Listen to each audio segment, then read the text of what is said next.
Você acompanha Jornal da Rede Alesp. Estamos de volta, hoje é segunda-feira, esse é o Jornal da Rede Alesp.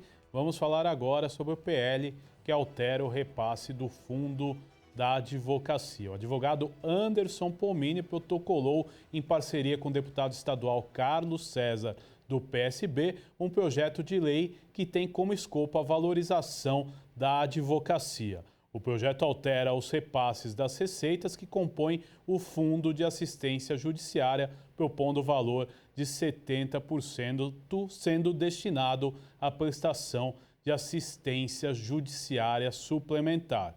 Sobre esse assunto, nós vamos conversar agora com os dois, o advogado Anderson Pomini e o deputado Carlos César. Muito bom dia, sejam bem-vindos ao Jornal da Rede Alesp. Eu começo saudando o deputado Carlos César. Tudo bem, deputado?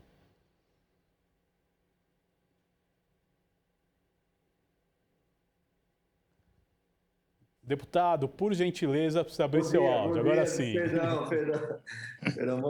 Bom dia a você, Guga Mendonça. Bom dia, doutor Pomini. É duro falar com o microfone desligado, acho que não funciona, né? Mas é uma alegria compartilhar com todos aí esse projeto importantíssimo, sobretudo para a advocacia, uma iniciativa trazida pelo doutor Pomini, que preocupado com a questão do advogado, uma vez que mais de 60% dos advogados, em pesquisa recente da Folha de São Paulo, afirma que os advogados sobrevivem com uma renda de até R$ 3.000 e principalmente vindo do convênio da assistência judiciária da OAB São Paulo, juntamente com a Defensoria Pública do Estado de São Paulo. Então é um prazer podermos compartilhar nessa manhã a respeito desse projeto tão importante que já ganha vários apoios aqui na Casa, aqui na Assembleia Legislativa. Doutor Anderson Pomini, seja bem-vindo ao nosso jornal. Gostaria de saudá-lo e que o senhor dê aí uma introdução da ideia desse projeto de lei. Bom dia, Guga. Bom dia, deputado Carlos César. Cumprimentar a todos os ouvintes e deixar consignado também que, além de deputado, o Carlos César também é advogado, tá? Advogado inscrito na ordem, só não milita em razão da ausência de tempo, tendo em vista a sua agenda concorrida para o exercício da atividade parlamentar. Guga, este movimento surge, na verdade, da organização de advogados preocupados com a advocacia, em resgatar o orgulho que o advogado teve no passado em exercer a advocacia. A advocacia, como bem disse o deputado Carlos César, está empobrecida. Isso por culpa nossa, né? Há alguns anos atrás, algumas décadas, ao invés de conversarmos com o MEC, com o governo federal, e limitarmos o número de faculdades, nós incentivamos algumas faculdades entregando selo de qualidade. Ou seja, esse não é o papel da ordem, né? Hoje nós somos em 1.200.000 advogados no Brasil. Nós temos, Guga e deputado, cerca de 800 bacharéis formados que não passaram no exame da ordem. E mais, nós teremos, num prazo médio de 6, 7 anos, mais 2 milhões de advogados inscritos nos cursos das faculdades, Brasil afora. Ou seja, nós teremos cerca de 4.500.000 advogados inscritos no Brasil. O que, obviamente, faz com que não haja mercado para todo mundo e gere esse empobrecimento da advocacia. Agora, para deixar bem claro o objetivo do projeto, a Constituição Federal, em seu artigo 5º, ela assegura a assistência judiciária gratuita a todo cidadão, desde que não tenha recursos para contratar um advogado. É direito constitucional previsto nas cláusulas pétreas. Pensando nisso, o Estado de São Paulo criou, em 84, este fundo, justamente para que advogados prestassem serviços para essas pessoas mais carentes, tendo em vista que nós não temos, ou não tínhamos, à época, a defensoria instalada. Hoje nós temos, mas são 600 defensores inscritos, né? E 47 mil advogados são convocados para atuar em nome do Estado, prestando este relevante serviço social. Então, nada mais justo que, em especial em período de pandemia, empobrecimento da advocacia e necessidade do cidadão em buscar uma assessoria jurídica, que haja uma melhor repartição neste fundo para que também este advogado tenha a sua anuidade subsidiada por este fundo. Então, esta é a ideia, em poucas palavras, deste projeto, que é muito importante para a advocacia e para a sociedade. Deputado Carlos César, o senhor procurado pelo advogado Anderson Pomini apresentou esse projeto de lei aqui na Assembleia Legislativa. Eu quero as suas impressões sobre esse projeto. Olha, o Dr. Pomini foi muito feliz nas suas colocações e também nessa ideia. Hoje, oh meu Deus do céu, estão me ouvindo? Perfeito, Oi. deputado. Pensei que não estava, pensei que eu estava falando de novo com o microfone desligado.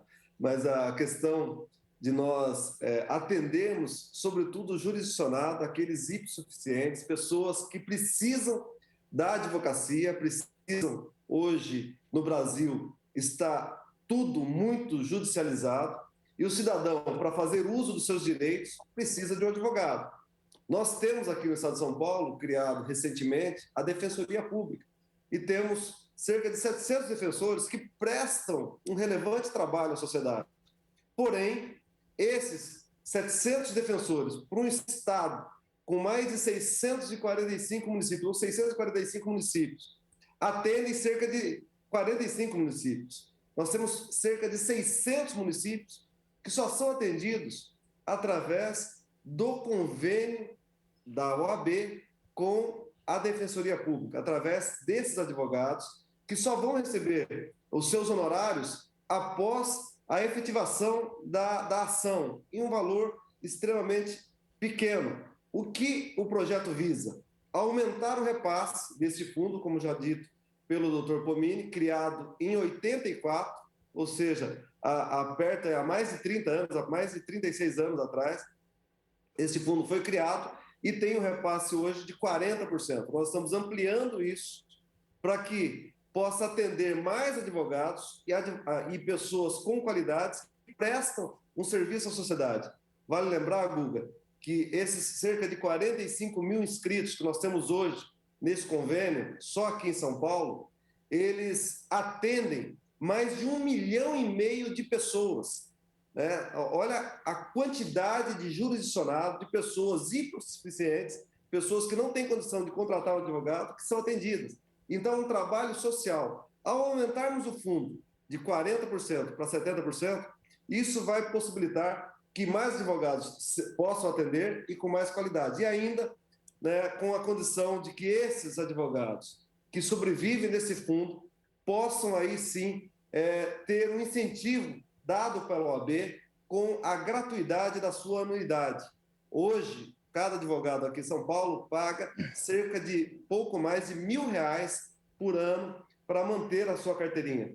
Há um incentivo para que esse advogado que presta esse serviço, que está inscrito nesse convênio, possa, ao provar isso, estar isento da sua anuidade. Mas a OAB vai perder com isso? Não, porque a ideia é que se faça um repasse maior, ou seja, cerca de 45 milhões a mais para a Ordem dos Advogados, para que possa, aí sim, atender aqueles 45 mil advogados que prestam esse serviço de advocacia. Tem uma máxima que diz que sem advogado não há justiça, e sem justiça não há cidadania. A Constituição fala que a advocacia é atividade essencial para a manutenção, a administração da justiça. É isso que visa esse projeto e nós esperamos, então, ver aprovado esse projeto com a ajuda aí de um parecer técnico totalmente embasado, promovido pelo escritório do Dr. Anderson Pomini, e que eu tenho certeza que vai contar com a participação da Assembleia Legislativa de São Paulo. Agora, doutor Pomini, eu gostaria de perguntar qual que é a importância dos advogados, que atuam nesse molde, os advogados que ainda não participam, como é que fazem para participar desse convênio, como é que funciona essa questão? É importante a gente esclarecer. Ô, Guga, boa pergunta. Antes de mais nada, quero agradecer o empenho do deputado Carlos César, que, em razão da sua liderança, inclusive, já fez com que diversos outros parlamentares, mesmo sem formação jurídica, já aderissem como coautores a este projeto importante, tendo em vista a importância do conteúdo e a sensibilidade que esses parlamentares tiveram, em razão da liderança do deputado Carlos César, em apoiar o trâmite deste projeto. É claro que será objeto de debate, né? Até porque nós falamos de divisão de recursos. Por óbvio que a Defensoria vai se manifestar sobre o assunto também, né? E fará os seus pleitos legítimos aí junto aos parlamentares. São cerca de 45 mil inscritos. E os advogados se inscrevem através do portal da Defensoria. Quem faz a gestão deste fundo, Guga, é a Defensoria. Agora, é importante que se diga, para que não fique sombra de dúvida sobre a natureza deste fundo. Este fundo é constituído por emolumentos, ou seja, sempre que você compra e vende um imóvel, aquela taxa de cartório, aqueles emolumentos que são cobrados pelos cartórios, então, uma percentagem destes emolumentos, eles são destinados a este fundo, tá? Taxas judiciais e extrajudiciais. Eu poderia arriscar a dizer que é um fundo constituído pela própria advocacia, em razão do exercício da advocacia, né? Então, não há de se falar em natureza pública neste fundo. O que se pretende é a valorização desses advogados que prestam este relevante serviço social inscritos neste convênio. Agora, você fez uma boa pergunta, Guga. Todos os advogados, os 340 mil advogados inscritos no Estado de São Paulo, poderão se habilitar para que prestem a assessoria jurídica através deste fundo e recebam e sejam contemplados com esta anuidade zero? Não. Há um limite e este limite é orçamentário, né? Repito, a Defensoria é quem estabelece o limite. Então, por exemplo, para o próximo ano, a Defensoria poderá dizer que este fundo poderá contemplar até 50 mil advogados, né? Tendo em vista que a quantidade de cidadãos carentes que necessitam de uma assessoria jurídica é muito maior do que os recursos disponíveis pelo Estado, né, para que essas pessoas possam ser assistidas em suas demandas judiciais. Então, por óbvio, nós teremos limites, né? E é importante que se diga também, Guga, que independentemente dos inscritos na assistência judiciária, muitos advogados já prestam serviços, o chamado pro bono, ou seja, eles advogam de forma gratuita, sempre que as causas que são entregues aos seus escritórios, a esses profissionais, geram uma sensibilidade a uma advocacia que tenha condições de, independentemente de receber, através deste fundo da assistência judiciária, os seus honorários. Então, há um limite, sim, de inscrição, tá? E este limite será estipulado pela própria Defensoria, tendo em vista o orçamento que será disponibilizado neste fundo para o próximo ano. Para concluir, este fundo hoje conta com cerca de 850 milhões de reais. E hoje, esses advogados inscritos, eles ocupam ou recebem cerca de 130, 140 milhões de reais. A ideia é majorarmos para pelo menos 200 milhões de reais e contemplar incentivando esses advogados com o pagamento da anuidade para que eles exerçam o serviço com melhor qualidade e melhor empenho. Deputado Carlos César, eu gostaria também que o senhor comentasse na importância do trabalho desses advogados e contasse para o nosso telespectador como é que está a conversa aí com os deputados, né? Seus colegas em relação ao projeto, como é que foi a aceitação aqui na Assembleia Legislativa, deputado? Olha só, Guga, tem sido extremamente positiva a aceitação, né? Inclusive já com manifestação de coautoria do meu amigo deputado Tenente Nascimento, também agora do nosso querido deputado Sargento Neri, enfim, vários deputados têm manifestado a intenção não só de assinar a coautoria, mas também de lutar e defender o projeto, seja no Colégio de Líderes, seja para que ele seja pautado com uma maior celeridade e que já possa constar no próximo orçamento e aí dar uma condição maior para que esses advogados tenham reconhecimento. Como o doutor Pomini colocou, a advocacia, que em outro tempo, né, era algo assim, onde é um sonho das pessoas, hoje, quando o aluno se forma na faculdade, ele cria uma expectativa e quando enfrenta a vida real, ele percebe que é um pouco mais dificultosa.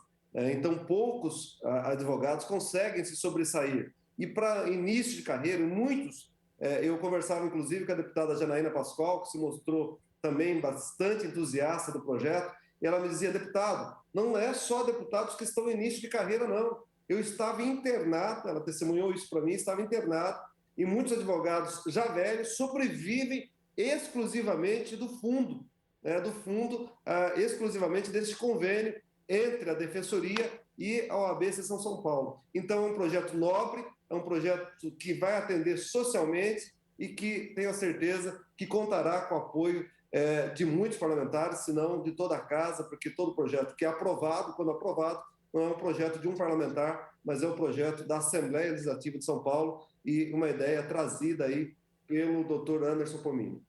Agora, doutor Pomini, eu gostaria que o senhor explicasse para o nosso telespectador também 2 pontos. Primeiro, como, né, os advogados aí podem se mobilizar para uma melhora, né, na valorização dos advogados em todo o estado de São Paulo. Também muitas vezes as pessoas discutem: essa lei é de âmbito federal, não é estadual. Gostaria que o senhor explicasse essa questão também, doutor. Pois não, Guga. Olha, ressaltar, como já foi mencionado pelo deputado Carlos César, que a Constituição, em seu artigo 133, prevê que o advogado é indispensável à administração da justiça. E destacar também que este projeto não é meu, não é do meu escritório, mas sim foi encabeçado por um movimento denominado pelo resgate da advocacia. Ou seja, a ideia deste movimento é, ao invés de se perder nesses processos eleitorais que envolvem a OAB, ou seja, discussões quem será o candidato, quem não será, é apresentar iniciativas, e nós contamos, claro, com o apoio, com a sensibilidade do deputado Carlos César nesse sentido. Então, é muito importante que a advocacia abrace esse projeto, né? Por quê? Não é um projeto de um deputado, ou de um advogado, ou de um escritório. É um projeto da advocacia. E se a advocacia ela se encontra numa quadra histórica, Guga, que ela pleiteia o resgate da sua credibilidade, é justamente porque há uma necessidade de união dos advogados, né, que é o chamado corporativismo legal, e a advocacia ela peca por ausência de líderes, por ausência de iniciativas das suas instituições nesse sentido, né? Não só para a defesa da ampliação do recurso desses convênios para os advogados instruídos, mas outras ações que os advogados deveriam capitanear, como fizeram no passado, né? A OAB se destacou num passado recente, né, pela luta dos grandes temas de interesses nacionais, né? E a coisa de 2 décadas se perdeu totalmente. Nós vivemos uma falência das instituições do país, né? Do sistema político eleitoral e das instituições que outrora exerceram uma função tão importante junto à sociedade. Então, é um projeto que deverá ser abraçado pela advocacia.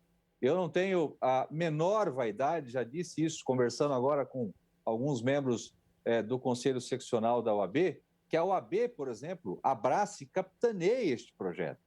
Não é um projeto que beneficiará os advogados que propuseram em sua grande maioria, mas sim, como disse o deputado Carlos César, cerca de 45, 50 mil advogados que prestam um relevante serviço de natureza social. Agora, deputado Carlos César, eu gostaria também que o senhor falasse aí da importância, né, da valorização dos profissionais do direito, dos advogados, que também é uma luta do seu mandato, uma vez que o senhor aí apresentou um projeto de grande relevância, né? Sem dúvida, Guga, eu acredito nisso, acredito na importância dessa profissão do advogado. para a manutenção, para a administração da justiça, uma atividade essencial, fundamental. Nós já dissemos, sem justiça não há cidadania. E é isso que move a humanidade, essa sensação de ser justo, de estar sendo amparado por aquilo que a lei determina. E isso só se faz com alguém que possa verbalizar o seu direito, que é a função do advogado. Eu penso que esse projeto é muito feliz porque ele atende duas pontas. Primeiro, a valorização e o reconhecimento de uma profissão tão importante, né, tão antiga, que é a advocacia, uma profissão que precisa ter o seu reconhecimento e os advogados precisam, principalmente aqueles que atendem a população, ter esse reconhecimento e esse incentivo com o aumento desse convênio e a possibilidade de ter aí a sua anuidade sendo isentada. E atende também a outra ponta, que é o jurisdicionado, que são as pessoas que utilizam da possibilidade de ter um advogado, que muitas vezes não é atendido, como já coloquei aqui, mais de 600 municípios no estado de São Paulo não têm a possibilidade de ser atendido por um defensor público, mas sim por um advogado através do convênio. Então, são 600 municípios e são mais de 1,5 milhão de pessoas que são atendidos por esses cerca de 45 mil advogados. Então, atende a profissão e atende a população. Eu penso que, por isso, é um projeto nobre e, com certeza, contará com o apoio de toda a nossa casa aqui, Guga Mendonça. Quero agradecer a participação de vocês no Jornal da Rede Alesp dessa segunda-feira. Muito obrigado, doutor Anderson Pomini. Eu que agradeço, Guga, a oportunidade. Advocacia, acorda! Muito obrigado, deputado Carlos César. Eu que agradeço a você, Guga Mendonça, doutor Anderson Pomini, e eu tenho a certeza que nós vamos contar muito com o apoio da Ordem dos Advogados do Brasil e com a sensibilidade da Defensoria Pública e, mais que isso, de todos os deputados da Casa, para que esse projeto se torne não apenas um projeto, mas uma realidade aqui no estado de São Paulo.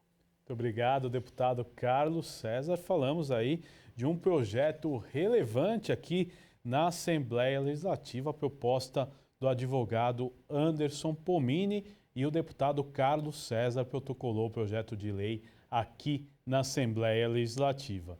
E eleito vice-prefeito de São Paulo em 2020, Ricardo Nunes, do MDB, assumiu em definitivo o comando da cidade após a morte do prefeito eleito Bruno Covas, do PSDB, na manhã de ontem, domingo.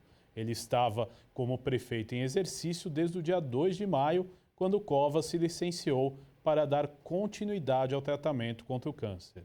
A oficialização de Nunes à frente da Prefeitura de São Paulo foi feita por meio de um ato da mesa diretora da Câmara de São Paulo, que se reuniu no domingo às 11h20 da manhã para extinguir o mandato de Covas após a morte do tucano, ocorrida horas antes.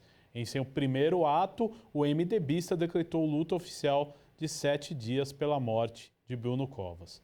A dor toma conta, perder um amigo, um irmão, que é referência de integridade, companheirismo, generosidade, dói muito, postou o prefeito Ricardo Nunes após a morte de Bruno Covas. E vamos falar agora com o repórter Sérgio Everton, que traz os assuntos mais importantes aqui do Parlamento Paulista, começando a semana. Muito bom dia, Sérgio Everton. Quais as notícias que você nos traz aí do Parlamento Paulista? Começa aí mais uma semana, e uma semana agitada, sem dúvida nenhuma, né, Sérgio? Pois é, e triste, né, Guga? Muito triste. Falar hoje de qualquer assunto que não seja aí, infelizmente, né, a morte do prefeito Bruno Covas, né, não tenho que... É bem triste mesmo. A gente fica... Bom dia. Aliás, desculpa eu não ter respondido o seu bom dia a você. Bom dia aos nossos telespectadores, né, da Rede Alesp. Um bom dia, sim, em termos. A gente fala bom dia, mas, né, um momento triste como esse. Mas eu, né, Guga, eu vi você entrevistando lá, acompanhei aqui o deputado Edson Giriboni. Eu também sou dessa época, no primeiro mandato do prefeito Bruno Covas como deputado, foi em 2006, né, 2006, 4 anos, né? no primeiro mandato dele foi quando eu entrei também na TV Assembleia. Então, eu acompanhei de perto, né, os 2 mandatos do prefeito Bruno Covas como deputado estadual. Então, realmente, a gente fica consternado, né, muito triste com essa notícia da morte dele ontem, né, no domingo. E o que eu tenho a dizer é muita força aí para a família, né, para os entes queridos, para o filho dele, né, o Tomás, que com certeza, né, um garoto de 15 anos, né, imagina a tristeza desse menino, né, Guga, com a vida, com a morte do pai, né, ele acompanhou tudo, né, no hospital, enfim, estava sempre ao lado do pai dele. Então é bem complicado. Mas eu quero agora, né, eu vou chamar um VT, a gente vai mostrar da morte do prefeito Bruno Covas ontem, né, tudo o que aconteceu, né, teve na Paulista aqui, inclusive, uma carreata com o Corpo de Bombeiros, né, com o carro do Corpo de Bombeiros, o caminhão do Corpo de Bombeiros, enfim, você vai ver, né, agora nesse VT que foi preparado pela TV Assembleia. Vamos ver. O anúncio da morte foi feito pelo Hospital Sírio-Libanês neste domingo, 16 de maio, às 8h20 da manhã. Desde o último dia 2, Bruno Covas estava internado por complicações de um câncer na parte digestiva, diagnosticado em outubro de 2019. O corpo do prefeito deixou o hospital em direção à sede da prefeitura no edifício Matarazzo, região central da capital. Em uma cerimônia reservada apenas para familiares e amigos mais próximos, foi realizada uma missa de corpo presente. Sabemos também que ele foi um homem trabalhador, determinado, honesto, ético, íntegro, transparente, alegre e muito simples. Então, nós que ficamos, temos que procurar seguir os seus passos. A missa foi conduzida pelo padre Rosalvino Coran, do Dom Bosco, obra social na zona leste da cidade, amigo da família de Bruno Covas. Acho que o Bruno deixou o mesmo recado para nós. Missão cumprida, missão encerrada. Guerreiro, honesto, como o avô, Mário Covas. Na hora da firmeza, ele usou da firmeza. Na hora da tranquilidade, da simplicidade, ele usou também dessa ferramenta. Por tudo isto, nós o recomendamos e dizemos: Senhor, Tu o tens contigo, tem Ele para sempre e lá do céu, que Ele olhe e peça pela família toda aqui reunida. Em um momento de muita emoção, o filho Tomás se despediu do pai antes de fechar o caixão. Mais importante que existiu, com justiça queres que nossas mulheres sejam construtoras do Brasil. À 1h36 da tarde, o caixão com o corpo de Bruno Covas é colocado no caminhão do Corpo de Bombeiros. Pessoas que aguardavam em frente à prefeitura soltaram balões brancos em homenagem ao prefeito. Em seguida, o cortejo pelas principais avenidas da capital. Uma despedida de Bruno Covas pela cidade que ele tanto amava. Na Avenida Paulista, uma homenagem a Bruno Covas organizada pelo partido a qual pertencia, o PSDB. Em vários momentos, o cortejo foi conduzido por pessoas com bandeiras que caminhavam junto ao caminhão do Corpo de Bombeiros. Por volta das 4 da tarde, o corpo chegou a um batalhão da polícia. De lá, seguiu em carro funerário até Santos, cidade natal de Bruno Covas. O corpo do prefeito foi enterrado no mesmo jazigo onde o avô Mário Covas também está sepultado. Em nota, a Assembleia Legislativa do Estado de São Paulo lamentou a morte precoce de Bruno Covas. Abre aspas. A Assembleia Legislativa do Estado de São Paulo, em nome dos seus deputados e colaboradores, expressa condolências aos familiares e amigos do prefeito de São Paulo, Bruno Covas, que lutava contra um câncer desde outubro de 2019 e morreu neste domingo. Covas, neto do ex-governador Mário Covas, foi deputado estadual nesta casa por 2 legislaturas e, à época, foi considerado um dos parlamentares mais atuantes de São Paulo. Fecha aspas. O governador João Dória prestou homenagens ao amigo Bruno Covas. Quero registrar aqui a minha mais profunda solidariedade à família do Bruno Covas, ao seu filho Tomás, à mãe Renata, ao pai Pedro, ao irmão Gustavo e aos demais familiares do Bruno, e também aos amigos que, como eu, sentem muito a perda deste grande homem, deste jovem homem, deste líder, Bruno Covas. Sensível, amoroso, equilibrado, determinado, defensor da democracia, do direito e da liberdade. Bruno, você vai fazer muita falta. Que Deus tenha você ao lado de Mário Covas, seu avô, e que você abençoe a cidade que você dirigiu e o país que você tanto amou. O presidente da Assembleia Legislativa de São Paulo, o deputado Carlão Pignatari, também do PSDB, postou uma nota lamentando a morte do prefeito e amigo Bruno Covas. Abre aspas. Bruno sempre foi um homem íntegro, de diálogo, e lutou pelas grandes causas do nosso Estado, seja como deputado estadual e federal, secretário de Estado e agora como prefeito da capital. Que a sua brava luta pela vida seja inspiração para todos nós. Força à família nesse momento tão difícil. Fecha aspas. Assinou o presidente Carlão Pignatari.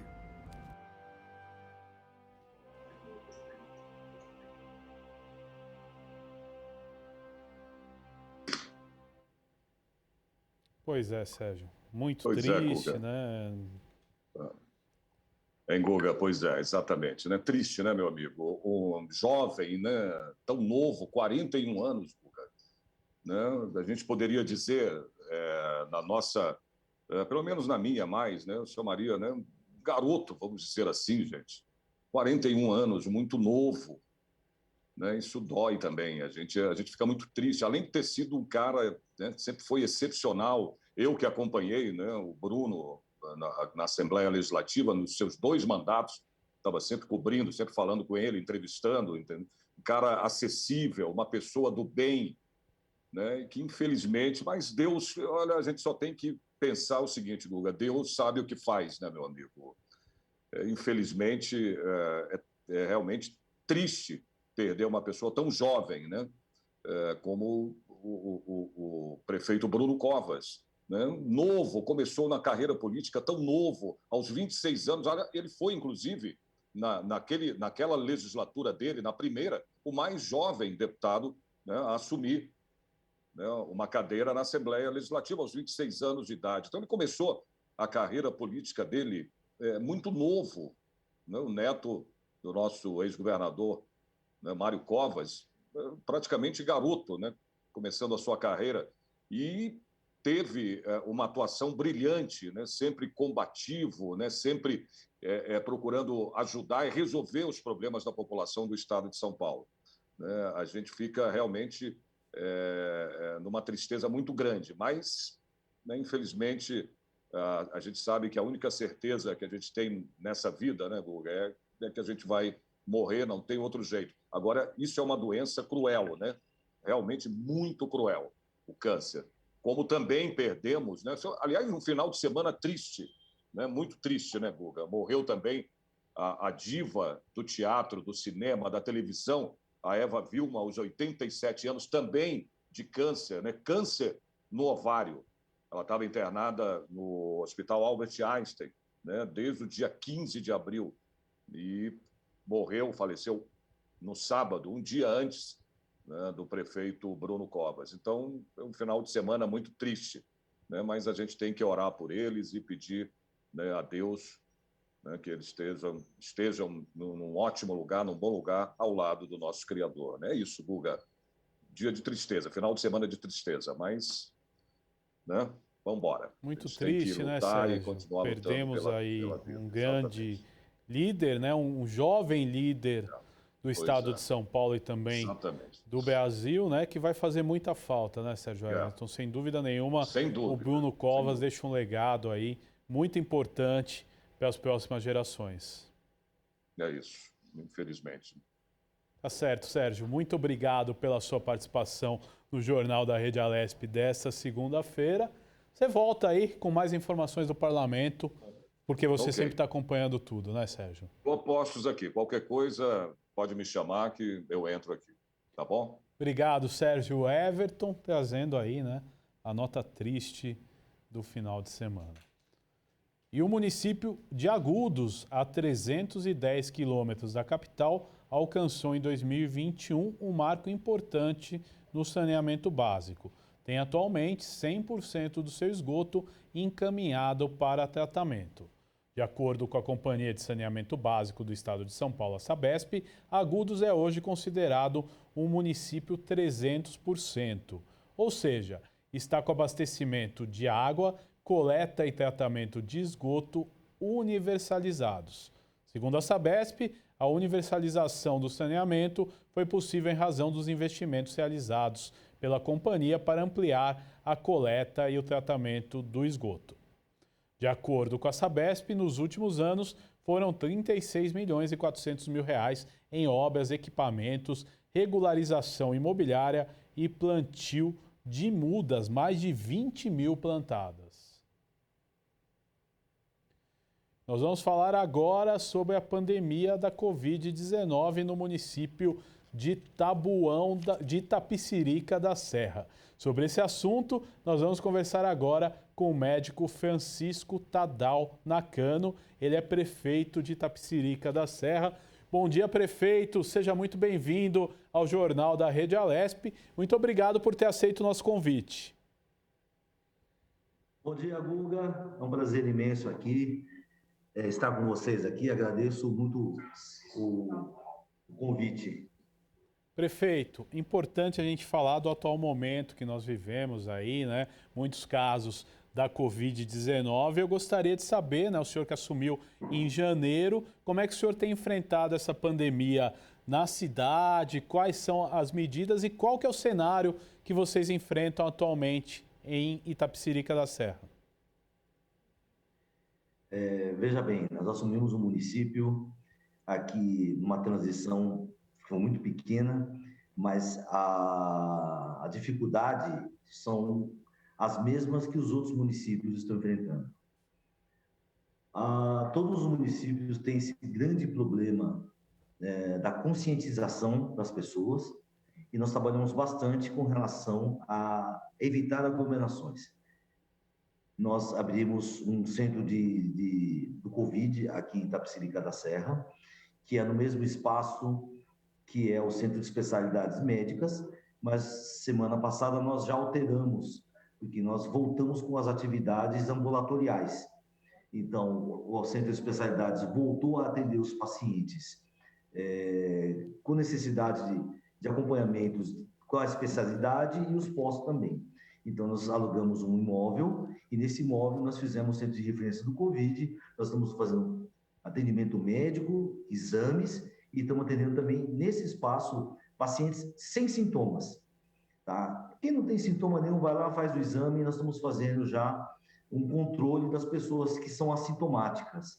Nós sabemos que as pessoas que elas têm sintomas é fácil controlar, mas o duro são aquelas pessoas que têm a doença na fase transmissível e eles não têm sintomas. Tá? E temos trabalhado bastante com a conscientização da população.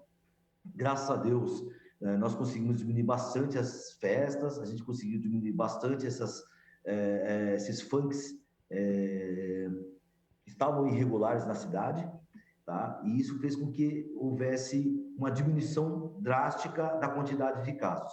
Nós temos casos isolados, tá? E no pronto-socorro diminuiu bastante. Hoje, se não me engano, temos só 4 pacientes internados na área reservada só para o Covid. E o pronto-socorro hoje, que a gente fez uma adaptação para o Covid e o pronto-socorro normal, já estamos atendendo a maior parte das pessoas sem sintomas.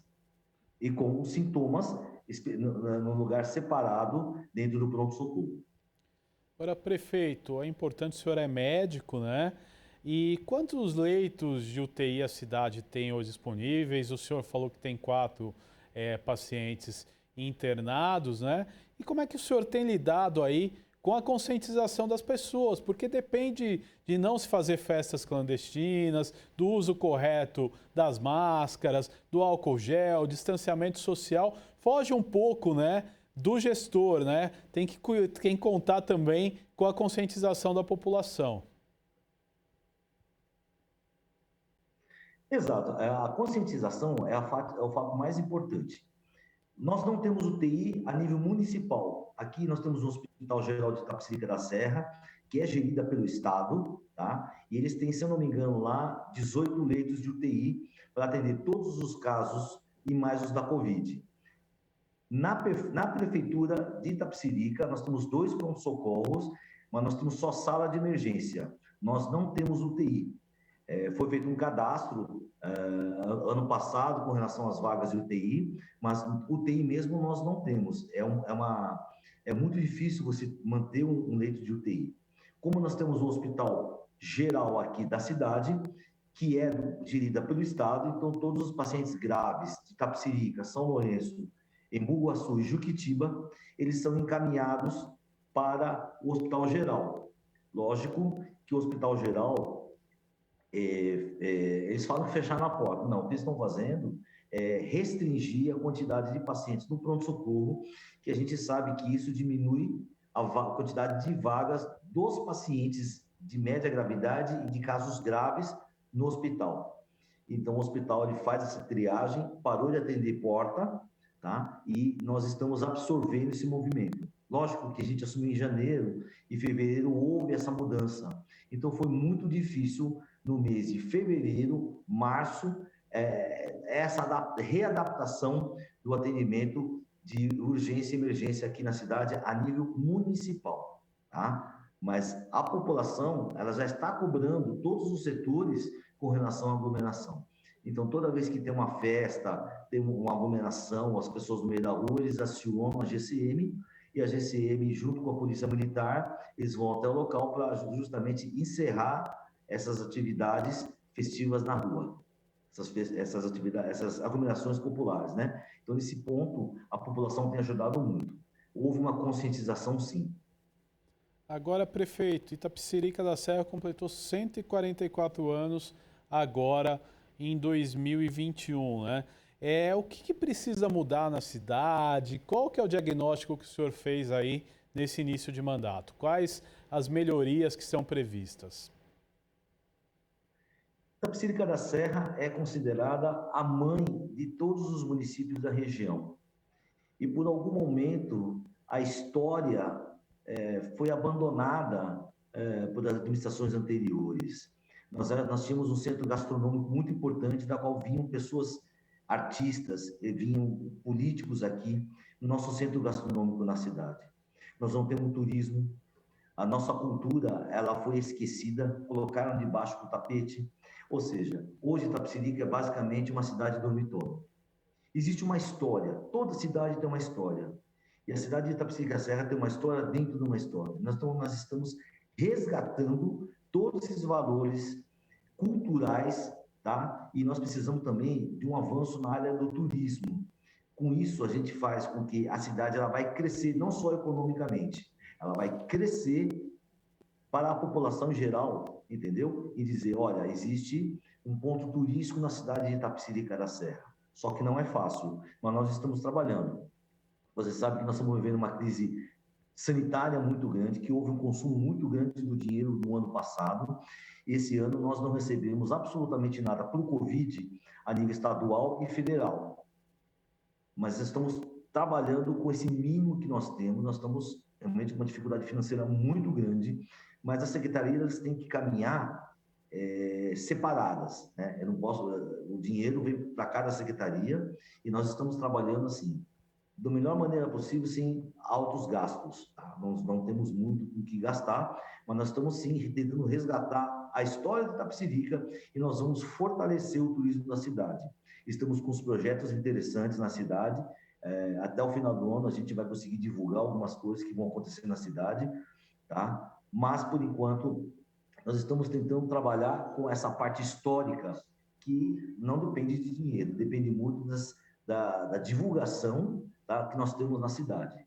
Tá? E nós temos conseguido, graças a Deus, com poucos recursos, alavancar e mostrar para a cidade toda assim, ó, nós temos uma história, vamos resgatar, vamos mostrar para o Brasil como é e quem era e como vai ser Itapecerica da Serra. Prefeito, aproveitar aqui a nossa audiência em todo o estado de São Paulo, se o senhor puder elencar alguns pontos turísticos, convidar a população do estado de São Paulo a conhecer Itapecerica da Serra, fica à vontade. Nós estamos aí trabalhando bastante. ainda na fase final dessa pandemia. Creio que nós vamos conseguir, nós venceremos essa pandemia.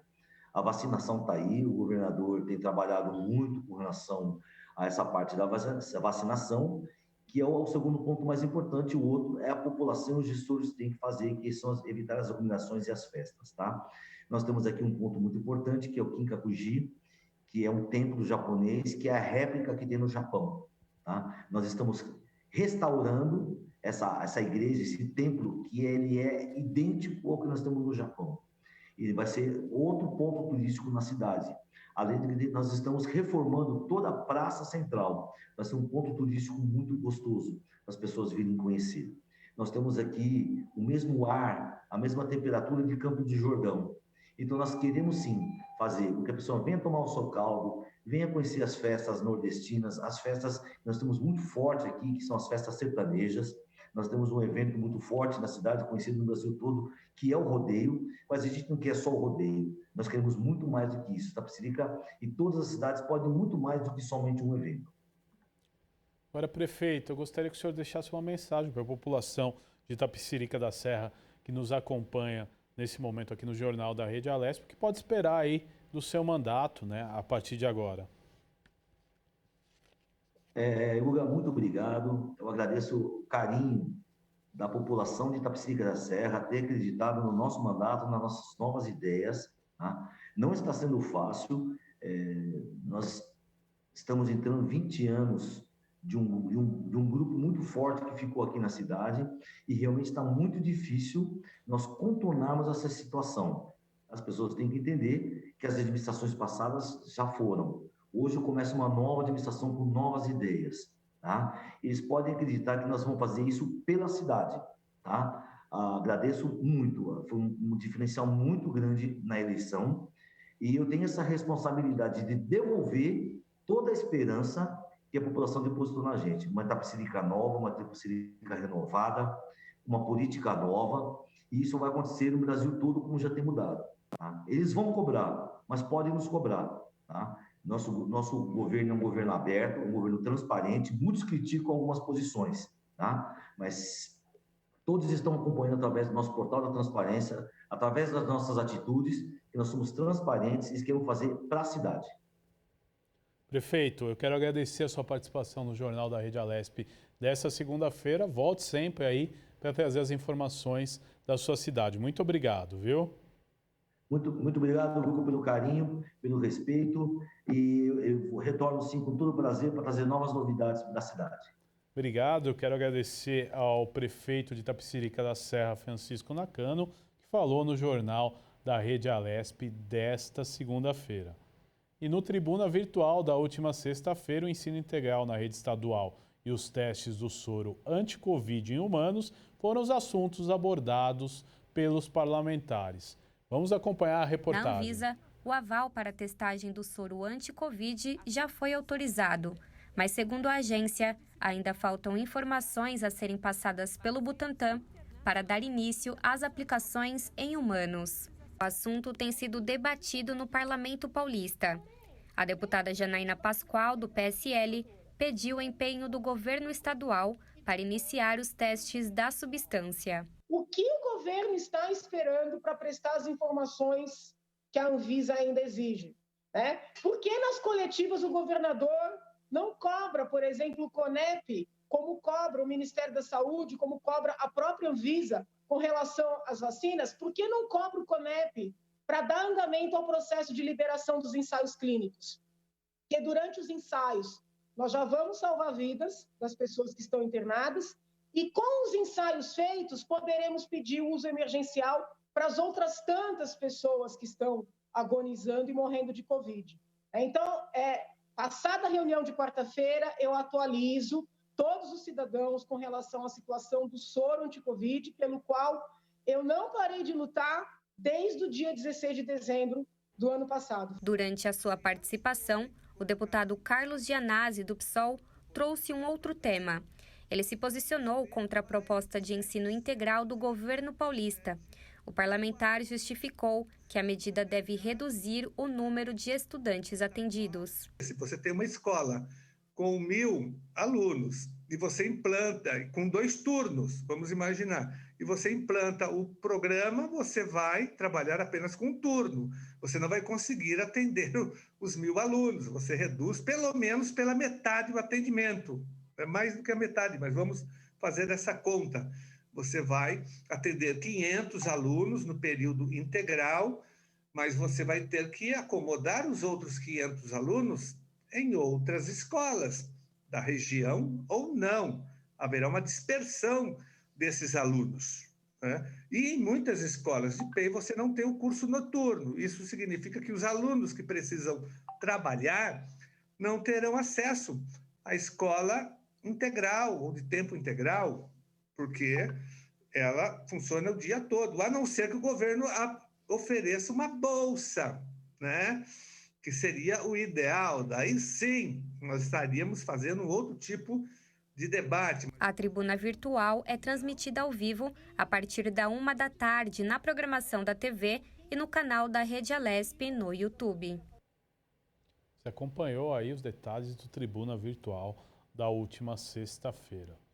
E o deputado Alex de Madureira, do PSD, participou com autoridades do ato de assinatura da ordem de serviço para início das obras das moradias do programa Vida Longa na cidade de Santa Bárbara do Oeste. O investimento será de R$ 3.300.000 para a construção de 28 unidades habitacionais, especialmente projetada para atender necessidades de idosos que vivem sozinhos em situação de vulnerabilidade social. O programa é fruto de uma parceria entre as Secretarias de Estado da Habitação e de Desenvolvimento Social, além da Companhia de Desenvolvimento Habitacional Urbano, a CDHU, e a Prefeitura Municipal. As casas serão construídas com os itens de acessibilidade e segurança, como barras de apoio, corredores mais largos, alarmes de emergência sonoros e luminosos, piso antiderrapante, entre outros. E o presidente da Assembleia Legislativa, deputado Carlão Pinhatari, do PSDB, autorizou a criação da Frente Parlamentar de Combate à Fome. O pedido foi feito pelo deputado Adalberto Freitas, do PSL, e tem apoio de pelo menos 44 parlamentares. Foi destacada que a Frente Parlamentar tem uma necessidade urgente de ser instaurada e importantíssima participação do Poder Legislativo. Ela pretende ampliar a discussão sobre os métodos que garantam alimentação para todos. A pandemia da Covid-19 fez com que mais pessoas passaram a ter restrição alimentar ou dificuldade em obter alimentos. O deputado estadual Adalberto Freitas diz que é fundamental que a Assembleia se dedique a buscar alternativas e propostas para reduzir esse grave problema. E as frentes parlamentares têm por objetivo discutir e aprimorar a legislação e as políticas públicas para o Estado, juntamente com a sociedade civil e representante dos órgãos públicos. E o Jornal da Rede Alesp vai para um rápido intervalo. Nós já voltamos com mais informações, é rapidinho.